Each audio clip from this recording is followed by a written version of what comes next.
नमस्ते दोस्तों, स्वागत है मेरे वीडियो में आपका। जो मेरे चैनल पे नए हैं प्लीज़ सब्सक्राइब कर दीजिए ताकि नेक्स्ट चैप्टर का अपडेट आपको मिलते रहे। तो बिना देरी किए हम स्टार्ट करते हैं अपनी स्टोरी। अवनी अपना सर खुजलाते हुए बोली, यार मुझे कुछ समझ नहीं आ रहा। मुझे तो पूरा पागल लगता है, इसकी हरकतें पागलों जैसी हैं।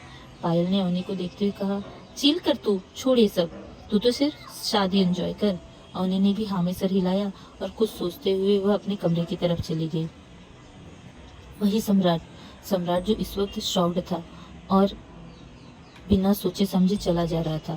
उसका माइंड इस वक्त ब्लैंक हो चुका था क्योंकि उसने अवनी को देखा और वह भी उसे ये पता चल गया कि उसकी शादी होने वाली है।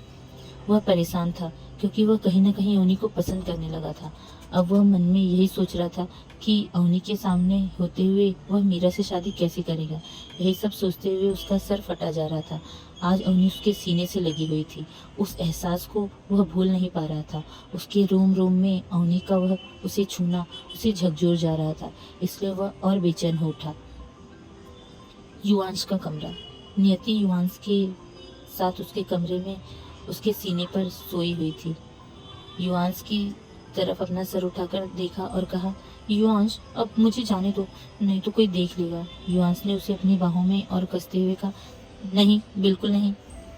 युवांश प्लीज जाने दो ना, कोई आ जाएगा, समझते नहीं हो, शादी का माहौल है इस घर में, और कोई बात हो गई तो हमारी वजह से कुछ गलत ना हो जाए। युवांश ने नियति के माथे पर किस किया और उससे बोला, वापस मिलोगी, पहले बोलो। नियति ने जब देखा युवांश जिद पर अड़ा है तो उसने एक गहरी सांस ली और युवांश को हाँ कहा। उसके हाँ कहते ही युवांश ने नियति को छोड़ दिया और उसे जाते हुए देखने लगा। नियति जल्दी से रूम के बाहर जाकर झांक कर देखने लगी। जब उसे कोई दिखाई नहीं दिया तो चुपके से वहां से निकल गई। युवांश अपने कमरे में बेड पर लेटे हुए नियति के बारे में सोच रहा था और मन में सोचते हुए बोला, एक बार मीरा और सम्राट की शादी हो जाए, फिर मैं तुमसे शादी के लिए तुम्हारे बाबूजी से बात करूंगा। इतना सोचते हुए बेड से उठा और बालकनी में आकर खड़ा हो गया और ठंडी हवाएं महसूस करने लगा। वंदना अपने ख्यालों में ही खोई हुई थी, जो शैलेश के बारे में सोच रही थी। उसने सोचते हुए शालिनी से कहा, शालिनी, तुम शैलेश को जानती हो? शालिनी जो सिर्फ 17 साल की थी, उसने नाम में सर हिला दिया और कहा, कौन है वंदू दी? वंदना ने कहा, कोई नहीं, बस ऐसे ही पूछ रही थी। जैसे ही शालिनी से वंदना ने बात किया वैसे ही वंदना का फोन बजने लगा। वंदना ने एक नज़र शालिनी को देखा और फिर अपना फोन उठाकर बालकनी में चली गई और बात करने लगी। यह कोई और नहीं, शैलेश ही था। वंदना गुस्सा होती हुई बोली, शैलेश, तुमने यहाँ कॉल क्यों किया? तुम्हें पता है ना कितना रिस्क है? शैलेश ने मुस्कुराते हुए कहा, क्या वंदू, तुम भी ना इतना डरोगी तो प्यार कैसे करोगी? वंदना ने मुंह बनाते हुए कहा, तुम चुप रहो, तुम भी ना बहुत रोमांटिक हो रहे हो। तुम समझते नहीं हो, अगर भाई को पता चल गया तो हम दोनों जान से जाएंगे। शैलेश ने वंदना से कहा, मैं तुम्हारे भाई से डरता नहीं हूँ, समझी? तुम्हें उसके सामने उठाकर ले जाऊंगा। इतना कहकर वो हंसने लगा। वंदना भी हंसते हुए बोली, अच्छा जी, तुम मुझे मेरे भाई के सामने ही उठाकर लेके जाओगी? शैलेश ने हाँ कहा। तभी किसी की कदमों की आहट सुनकर वंदना ने जल्दी से फोन रखते हुए कहा, शैलेश, कोई आ रहा है, मैं बाद में बात करती हूँ, और उसने फोन कट कर दिया। जैसे ही वंदना पीछे पलटी, सामने पायल खड़ी थी। पायल ने वंदना को देखते हुए कहा, दीदी, चलिए ना, सब लोग नीचे बुला रहे हैं, मेहंदी का टाइम हो गया है, आप अभी तक रेडी नहीं हुई? सब लोग हमारे गेस्ट रूम में रेडी हो रहे हैं, तो आप भी आइए। वंदना ने हाँ में सर हिलाया और पायल के साथ गेस्ट रूम की तरफ चली गई। सब लोग गेस्ट रूम में रेडी हो रहे थे। सारी लड़कियां जो भी वहां आई हुई थी, अब धीरे धीरे गेस्ट भी आना शुरू हो गए थे पैलेस में, क्योंकि इतने बड़े नेता के बेटे की जो शादी थी। घर के सभी मेंबर बहुत खुश थे। बहुत दिन के बाद पैलेस में आज इतना बड़ा फंक्शन हो रहा था और पैलेस भी इतना बड़ा था कि उन्हें हर जगह खुला आसमान दिखाई दे रहा था, इसलिए सभी लेडीज भी खुश थी। सभी लड़कियों को और लेडीज लोगों को सब वहाँ पर बाहर से आई हुई लड़कियाँ तैयार कर रही थी, जो वहाँ की मेकअप आर्टिस्ट थी। सब लोग खुश थे, पर एक इंसान बेचैन था और वह कोई और नहीं, सम्राट था। सम्राट अपने पूरे कमरे का चक्कर लगा रहा था। तभी वह बालकनी में आया तो सामने अवनी अभी भी पैलेस की फोटो क्लिक कर रही थी। सम्राट तो अवनी को बस देखता रह गया। अवनी जब फोटो क्लिक कर रही थी तो बार बार उसका टॉप थोड़ा ऊपर हो जा रहा था। जिसकी वजह से उसका पेट दिखाई दे रहा था, जिसे देखकर सम्राट का गला सूख रहा था।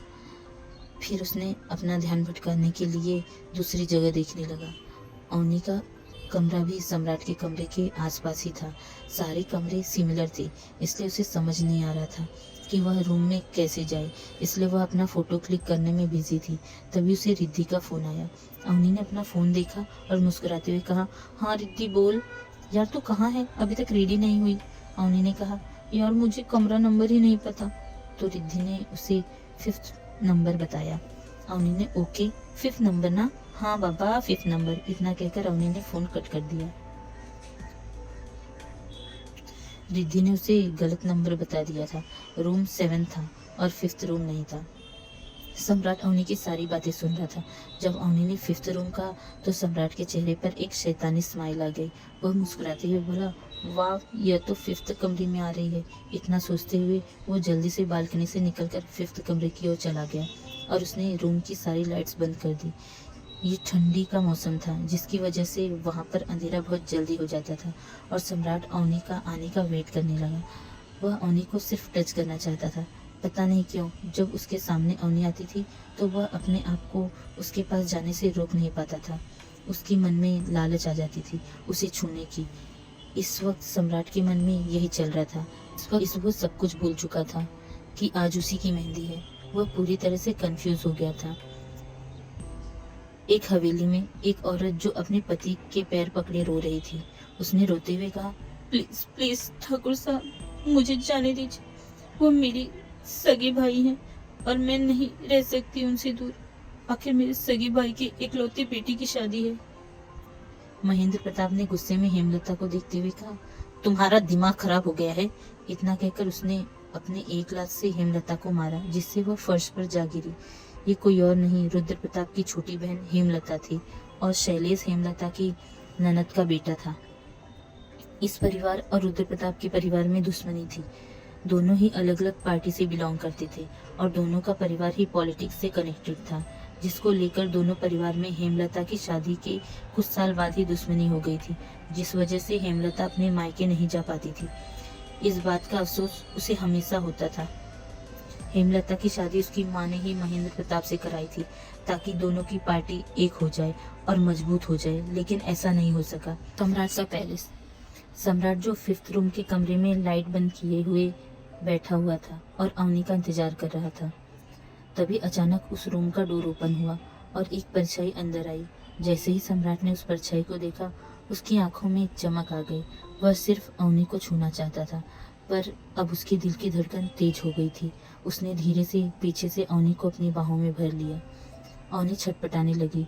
तभी हल्की रोशनी में सम्राट का चेहरा दिखाई दिया। सम्राट का चेहरा देखते ही वो शांत हो गई। वह भी पलटकर सम्राट को अपनी बाहों में भर ली। सम्राट को जैसे ही एहसास हुआ कि अवनी ने ऐसा कुछ किया है, उसने उसे और कसकर अपनी बाहों में भर लिया। पर उसे अगले ही पल फीलिंग आई कि उसे कुछ अजीब सा लग रहा है। फिर भी उसने अपने दिमाग से सारी बातें झटकते हुए उसने कहा, तुम मुझे पसंद करती हो? अवनी ने हाँ में सर हिला दिया। सम्राट ने अवनी को और कस के अपनी बाहों में भर दिया और अपनी आंखें बंद कर ली। अचानक ही किसी ने उस कमरे की लाइट ऑन कर दी। तभी अचानक किसी की आवाज़ सुनकर सम्राट की आंख खुली। सम्राट ने जैसे ही सामने देखा, उसकी आंखें हैरानी से चौड़ी हो गईं। वह शॉक्ड होकर एक जगह जम गया और सामने देखने लगा। मीरा का रूम। आज जानकी मीरा को सजा धजा रही थी। उसकी मेहंदी थी। आज जानकी मुस्कुराते हुए बोली, मीरा तुम्हें पता है ना हमारे घर का रूल? मीरा ने नामे सर हिला दिया। अब जानकी ने अपने घर की बुराई भर भर के मीरा के सामने करना शुरू कर दिया कि कैसे इस घर में लड़कियों को बाहर जाने नहीं दिया जाता, कैसे उनकी सास उनके ऊपर अपनी पकड़ बनाए रखती है और कैसे इस घर में आदमी औरतों को पीटते हैं और घर में औरतों को किसी भी तरह की आज़ादी नहीं है। जिसे सुनते ही मीरा डर से कांपने लगी। उसका रंग सांवला था, इसलिए उसकी शादी भी जल्दी नहीं हो रही थी, पर सम्राट को वह पसंद करती थी। इसलिए उसने अपने आप को स्टेबल करते हुए जानकी से कहा, कोई बात नहीं चाची, आप लोग हैं ना, तो आप लोगों के होते हुए मुझे चिंता करने की क्या ज़रूरत है। मैं सब एडजस्ट कर लूँगी सम्राट जी के लिए। मैं सम्राट जी को बहुत पसंद करती हूँ। यह सुनते ही जानकी को मीरा पर बहुत गुस्सा आ रहा था, क्योंकि वह अपनी बहन छवि की शादी सम्राट से करना चाहती थी। 5th रो। अवनी मुंह खोल सम्राट को और उस लड़की को देख रही थी। अवनी ने गुस्से में चिल्लाते हुए कहा, हे मिस्टर मैड। सम्राट अवनी को देखकर एकदम हैरान था।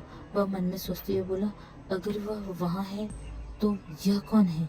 उसने जल्दी से उस लड़की को अपने आप से दूर किया और जैसे ही उसने उस लड़की को देखा वह शॉक्ड रह गया। ये कोई और नहीं, छवि थी। छवि सम्राट को देखकर मुस्कुरा रही थी और मुस्कुराती हुई बोली, सम्राट जी, मुझे पता था आप भी मुझे पसंद करते हैं। अवनी यह बात सुनते ही शॉक्ड रह गई और सम्राट को देखते हुए उसके पास आई और उसकी कॉलर को पकड़कर अपने करीब खींचते हुए बोली, तुम्हें शर्म नहीं आती? तुम्हारी शादी मीरा दीदी से होने वाली है ना, और तुम यह सब कर रहे हो? छी, कितने बेशर्म हो। सम्राट की कॉलर खींचने की वजह से सम्राट अवनी के एकदम नजदीक था। अब सम्राट के तो दिल की धड़कन तेज हो गई थी। उसके मुंह से आवाज नहीं निकल रही थी। जो सम्राट पूरे वाराणसी पर राज करता था, सभी उससे डरते थे। एक लड़की जिसकी हाइट सिर्फ 5 फुट 2 इंच थी और उम्र सिर्फ 19 साल, वो उसे नाको चने चबा रही थी। सम्राट तो अवनी को ही देखे जा रहा था और मुस्कुरा रहा था। अवनी उसे देखकर और गुस्से में लाल होते हुए बोली, तुम्हें शर्म नहीं आती? अभी भी तुम हंस रहे हो? रुको, अभी बताती हूँ। इतना कहकर उसने उसकी कॉलर से उसे धक्का दिया। सम्राट सीधा खड़ा हो गया और अवनी को जाते हुए देखने लगा। उसे तो कुछ होश ही नहीं था कि हो क्या रहा है। छवि सम्राट को देखते हुए बोली, अरे सम्राट जी, वो गई सबको बुलाने के लिए, चलो यहाँ से चलते हैं। छवि की आवाज से सम्राट का ध्यान टूटा। अब उसे रियलाइज हुआ कि क्या हो गया।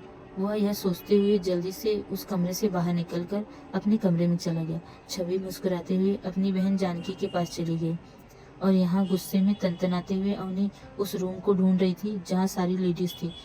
तभी उसे बहुत सारी लेडीज की आवाज़ एक साथ सुनाई दी, तो वह उस रूम के अंदर चली गई जहाँ पर सारी लेडीज थी।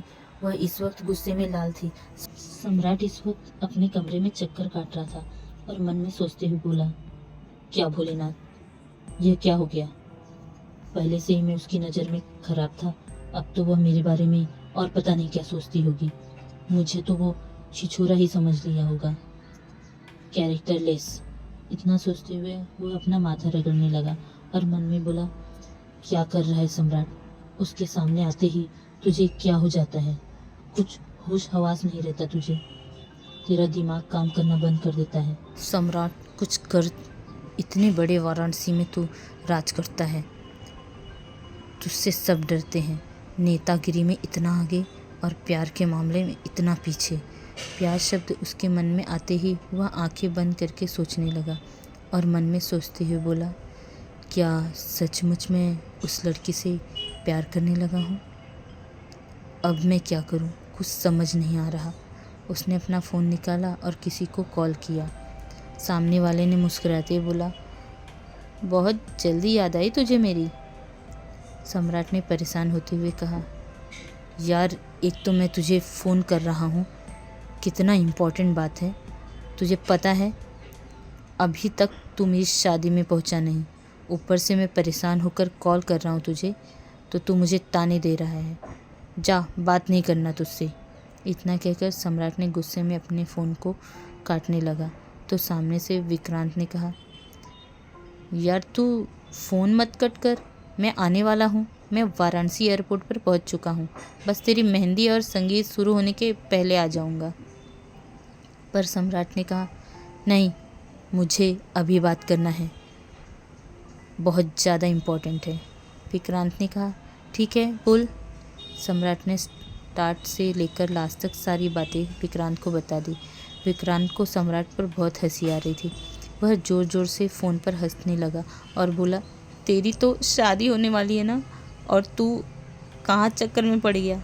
जिसे सुनते ही सम्राट को गुस्सा आ रहा था। सम्राट ने गुस्से में कहा, हंस ले जितना हंसना है तुझे, तू भी हंस ले। और इतना कहकर उसने गुस्से में फ़ोन कट कर दिया। ठाकुर हवेली में हेमलता गिड़गिड़ाते हुए अपने पति महेंद्र प्रताप से पहले जाने के लिए कह रही थी, पर महेंद्र प्रताप को हेमलता की ऐसे जिद करने पर गुस्सा आ रहा था। महेंद्र प्रताप ने गुस्से में हेमलता को घूरते हुए कहा, देखो हेमलता, अगर तुम अपनी भलाई चाहती हो तो यह जो जिद कर रही हो ना, उसे छोड़ दो, वरना मैं अभी भी वही महेंद्र प्रताप हूँ जब तुम्हारी और मेरी नई नई शादी हुई थी। हेमलता जैसे ही महेंद्र प्रताप की बात सुनी, वह डर से थर्रा गई। उसने अपने आंसू को साफ करते हुए कहा, पर वो मेरे भाई हैं और वो मेरा सगा भतीजा, वो मैं जाना चाहती हूँ, प्लीज जाने दीजिए मुझे। महेंद्र प्रताप ने गुस्से में हेमलता को घूरा और कहा, वह मैं नहीं जानता, अगर तुम इस हवेली से बाहर गई तो वापस कभी मत आना। इतना कहकर महेंद्र प्रताप कमरे के बाहर निकल गया। हेमलता बहुत अच्छी तरह से जानती थी कि इस हवेली में लड़कियों की क्या रिस्पेक्ट है, इसलिए वह अपने आंसू को साफ करते हुए, अपने मन को मजबूत करते हुए अपने आप से बोली, ठीक है, जैसा आप चाहते हैं वैसे ही होगा। कमरे के बाहर शैलेश खड़ा सब कुछ सुन रहा था। शैलेश ने अपने मामा को देखा और कहा, मामा, मुझे आपसे कुछ बात करनी है। महेंद्र प्रताप ने हाँ में सर हिलाया और उसके साथ उसके कमरे में चले गए। पैलेस में अवनी तनतनाते हुए गुस्से में लेडीज जहाँ पर रेडी हो रही थी उस रूम में गई। उसने देखा सभी लोग तैयार हो रहे हैं। जानकी मीरा को तैयार कर रही थी। मीरा इस वक्त बहुत प्यारी लग रही थी। उसने ग्रीन कलर का लहंगा चुनरी पहना हुआ था और मीरा बहुत ज़्यादा खुश लग रही थी, जिसे देखते हुए अवनी ने अपने मन में बोली, दीदी कितनी खुश है, इनका दिल कैसे तोड़ूं, किससे बात करूं। फिर उसकी नज़र देवकी जी पर गई। उसने मन में कहा, मैं देवकी आंटी से बात करती हूँ। इतना कहकर वह देवकी जी की तरफ बढ़ गई। जैसे ही वह देवकी जी की तरफ जाने लगी, वैसे ही वहाँ छवि आ गई और छवि को देखते ही अवनी की आंखें गुस्से में लाल हो गई। उसने देखा छवि जानकी के पास जा रही है। छवि भी जानकी के पास जाकर बोली, दीदी मुझे आपसे कुछ बात करनी है। जानकी ने छवि को देखते हुए कहा, रुक जा जरा, इससे तैयार कर दूं, उसके बाद चलती हूँ। नहीं दीदी, बहुत जरूरी है, इन्हें तैयार करने की जरूरत नहीं है, आप आइए मेरे साथ। जैसे ही छवि ने यह कहा, मीरा उसे हैरानी भरी नजरों से देखने लगी। थोड़ी साइड में जाकर छवि ने जानकी को सारी बातें बता दी। जानकी की आंखों में चमक आ गई। उसने मुस्कुराते हुए छवि के सर को सहलाया और कहा, क्या बात है, अब तो तेरी शादी सिर्फ सम्राट से ही होगी। इतना कहते ही जानकी के चेहरे पर एक शातिर स्माइल फैल गई। अवनी दूर से यह सब देख रही थी, पर उसे समझ नहीं आ रहा था कि जानकी इस तरह से मुस्कुरा क्यों रही है। अवनी मन में सोचते हुए बोली, मेहंदी और संगीत हो जाए, उसके बाद देवकी आंटी से बात करूंगी। उसके बाद वह भी तैयार होने लगी। थोड़े ही टाइम में सारी लड़कियां और औरतें तैयार हो गई। हॉल में सारे मेहमान आ चुके थे। सम्राट भी एक कुर्ता पहन के रेडी हुआ था, जो ग्रीन कलर का था, जिसमें वह इतना हैंडसम लग रहा था कि जो देखे तो बस देखता रह जाए। सम्राट बात तो किसी और से कर रहा था, पर उसकी नज़र सीढ़ियों पर ही, क्योंकि उसे अपनी दुल्हन मीरा का नहीं, अवनी का इंतजार था। वह आंखें बिछाए बार बार सीढ़ियों की तरफ देख रहा था। राधा जी, सुमित्रा और जानकी सभी लोगों ने ग्रीन कलर की साड़ी डाली थी, जो बनारसी साड़ी थी। उन लोग उस साड़ी में बहुत अच्छे लग रहे थे। बार बार सीढ़ियों पर सम्राट को देखते देख जानकी मुस्कुरा रही थी। जानकी ने मुस्कुराते हुए मन में कहा, ये तो सम्राट मेरी बहन छवि के लिए इतना बेचैन है, पूरा पागल हो चुका है। वो यह सोचते हुए मन ही मन खुश हो रही थी। इतना सोचते हुए उसने राधा जी से कहा, देख रही हैं जीजी, आपका बेटा कैसे सीढ़ियों पर बार बार देख रहा है। राधा जी ने मुस्कुराते हुए बोली, हाँ वह तो मैं भी देख रही हूँ। फिर वो भी हंसने लगी। सम्राट अपनी पार्टी के लोगों से बात ही कर रहा था कि तभी सीढ़ियों से मीरा नीचे आती हुई नजर आई। सभी लोग उस तरफ देखने लगे। सम्राट जिसे ढूंढ रहा था वह उसे नज़र नहीं आ रही थी। अवनी उन लोगों के साथ नहीं थी। यह देखकर सम्राट का मन उदास हो गया। उसे लगा शायद अवनी मेहंदी और संगीत में नहीं आएगी, क्योंकि जो हरकत उसने की थी उसके बाद वह उसे कैरेक्टरलेस जो समझने लगी थी। इतना सोचते हुए वह अपने पार्टी के लोगों से फिर से बातें करने लगा। सम्राट अभी बात ही कर रहा था कि उसे किसी के पायल की आवाज़ सुनाई दी, तो उसने अपनी नज़रें उठाकर सीढ़ियों की तरफ देखा तो अवनी अपना लहंगा संभालते हुए सीढ़ियों से उतर रही थी। लहंगा बहुत भारी था। अवनी को ऐसे कपड़े पहनने की आदत नहीं थी, इसलिए अवनी लहंगा संभाल के चल रही थी कि उसका पैर अपने लहंगे में फंसा और वह नीचे गिरने लगी। सम्राट ने जैसे ही देखा अवनी गिरने वाली है तो सम्राट जल्दी से अवनी के पास जाने लगा, पर उसके पहुंचने के पहले किसी ने अपनी मजबूत बाहों में अवनी को संभाल लिया।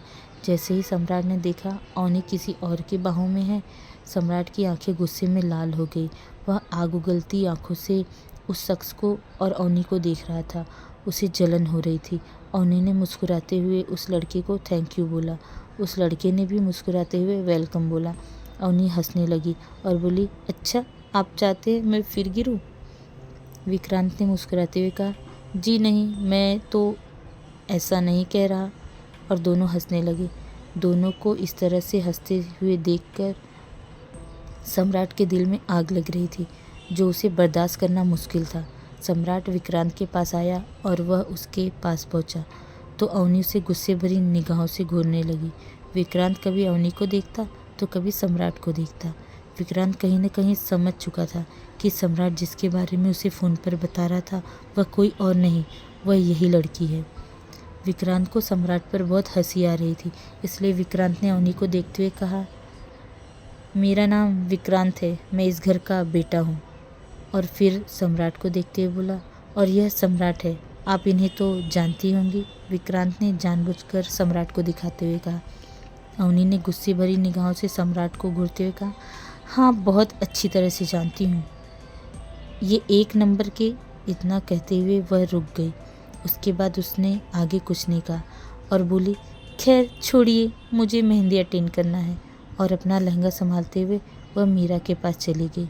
विक्रांत हंसते हुए सम्राट से बोला, यार यह तो तेरी अच्छी खासी तारीफ करने वाली थी, पर पता नहीं क्या सोचकर चुप हो गई।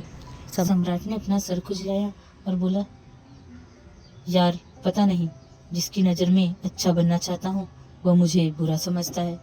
विक्रांत हंसते हुए बोला, ऐसा ही होता है मेरे भाई, ऐसा ही होता है। अब यह बता, तेरी शादी तो मीरा से होने वाली है, तो तू इस चक्कर में कैसे पड़ गया? मैं कभी किसी लड़की के चक्कर में नहीं पड़ता, यह पहली ऐसी लड़की है। पता नहीं इसमें ऐसा क्या है जिसे देखते ही मैं कुछ सोच ही नहीं पाता। मेरा माइंड पूरी तरह से ब्लैंक हो जाता है, मेरे सोचने समझने की शक्ति पूरी तरह से खत्म हो जाती है। विक्रांत ने मुस्कुराते हुए कहा, यह प्यार है मेरे भाई, यह प्यार है। कोई लड़की तुझे हिला नहीं पाई। कितनी लड़कियां तेरे पीछे पड़ी थीं, पर तूने किसी को भाव नहीं दिया। इसी का नतीजा है कि यह तुझे घास भी नहीं डाल रही है। और वो जोर जोर से हंसने लगा। इसने तेरी तपस्या भंग कर दी। सम्राट ने विक्रांत को देखते हुए कहा, तो क्या करूं मैं अब? मेरी शादी तो मीरा से होने वाली है, अब तो मैं उस शादी को तोड़ भी नहीं सकता। विक्रांत मुस्कुराते हुए बोला, तू चिंता मत कर, कुछ ऐसा चक्कर चलाते हैं कि तेरी शादी इस लड़की से हो जाए। सम्राट ने विक्रांत की तरफ देखा और मुस्कुराते हुए दोनों ने अपने अपने हाथ मिलाए और एक दूसरे के गले लग गए। ठाकुर हवेली में शैलेश महेंद्र प्रताप का हाथ पकड़ के अपने कमरे में ले गया और उन्हें देखते हुए बोला, मामा जी आपको शादी में जाना चाहिए। महेंद्र प्रताप ने गुस्से में शैलेश को घूरते हुए कहा, तुम्हारा दिमाग खराब हो गया है शैलेश, तुम्हें पता है ना उनके और हमारे घर की दुश्मनी। शैलेश ने एक शैतानी मुस्कुराहट के साथ महेंद्र से कहा, मामा वहाँ बहुत बड़े बड़े पार्टी के लोग आने वाले हैं, और ऐसा तो है नहीं कि आपको इनविटेशन नहीं मिला है। इनविटेशन तो आपको मिला ही है, तो जाने में कोई हर्ज नहीं है। वैसे भी मामी जी उसकी बुआ हैं, तो उनका जाना भी बनता है, और इसी बहाने हम अपनी पार्टी को दूसरी पार्टी से मिलाकर आगे बढ़ा सकते हैं। महेंद्र प्रताप को शैलेश की बात में दम लगी, इसलिए महेंद्र प्रताप ने हंसते हुए कहा, वैसे राजनीति में मैं हूँ, दिमाग तुम्हारा चलता है। शैलेश ने मुस्कुराते हुए कहा, आप ही का भांजा हूँ। इतना कहकर वह हंसने लगा। महेंद्र प्रताप ने शैलेश से कहा, पर तुम भी हमारे साथ चलोगे? शैलेश तो पहले से ही चाहता था कि वह सिंह पैलेस जाए, इसलिए वह मन में सोचते बोला, मैं तो यही चाहता हूँ कि मैं वहाँ जाऊँ, अगर वहाँ जाऊँगा तभी तो वंदना से मिल पाऊँगा। इतना मन में सोचते हुए उसने हाँ में सर हिला दिया और महेंद्र प्रताप अपने कमरे की तरफ चला गया। जानकी दूर से विक्रांत और सम्राट को देख रही थी। वह मुस्कुराते हुए छवि के पास गई और छवि से बोली, ए छवि, देख सम्राट वहाँ खड़ा है, जा, अभी संगीत होने वाला है तो उसके साथ डांस जरूर करना। छवि ने शर्माते हुए कहा, हाँ दीदी, मैंने सारा बंदोबस्त कर दिया है ताकि मैं उसके साथ डांस कर सकूं। जानकी ने शातिर स्माइल करते हुए कहा, ओहो क्या बात है, मेरी बहन समझदार हो गई है मेरे साथ। छवि ने मुस्कुराते हुए अपनी बहन को देखा और कहा, तो बहन भी तो आप ही की हूँ, तो आप ही के जैसी रहूंगी ना। इतना कहकर वह इंटेंस नजरों से सम्राट को देखने लगी। सम्राट जो विक्रांत से बात कर रहा था मीरा उसे बहुत ध्यान से देख रही थी। अवनी उसके साइड में ही बैठी हुई थी। सम्राट भी मीरा की तरफ ही देख रहा था, पर उसकी नज़र अवनी पर थी। पर मीरा को लग रहा था कि वह उसे देख रहा है। अवनी गुस्से भरी नज़रों से सम्राट को घूर रही थी। अवनी को मीरा पर बहुत दया आ रही थी। वह मीरा से बोली, दीदी क्या मैं आपसे एक बात पूछूं? मीरा ने मुस्कुराते हुए अवनी को देखा और कहा, पूछो दीदी, क्या आप उस लड़की को पसंद करती हैं जिससे आपकी शादी होने वाली है? क्या आप अपनी मर्जी से उससे शादी कर रही हैं? क्या आप उसके बारे में सब कुछ जानती हैं? मीरा ने शर्माते हुए हाँ में सर हिला दिया। पर दीदी, आपको थोड़ा बहुत छिछोरा टाइप नहीं लगता? जैसे ही अवनी ने यह बात कही, मीरा आंखें फाड़े अवनी को देखने लगी और हंसते हुए बोली, तू ऐसे क्यों कह रही है? अवनी ने कहा, देखो वह कैसे हमारी तरफ घूर घूर के देख रहे हैं। मीरा शर्माते बोली, वो अपनी दुल्हन को नहीं देखेंगे तो किसे देखेंगे? इतना कहकर वो शर्मा गया। सम्राट करेगा मीरा से शादी? ऐसा क्या करने वाला है विक्रांत कि अवनी से सम्राट की शादी हो जाएगी? जानने के लिए सुनते रहिए मेरी स्टोरी कातिलाना इश्क तेरा, सिर्फ सोना स्टोरी राइटर पे। प्लीज़ लाइक कर दीजिए, शेयर कीजिए और सब्सक्राइब कीजिए। Thank you very much.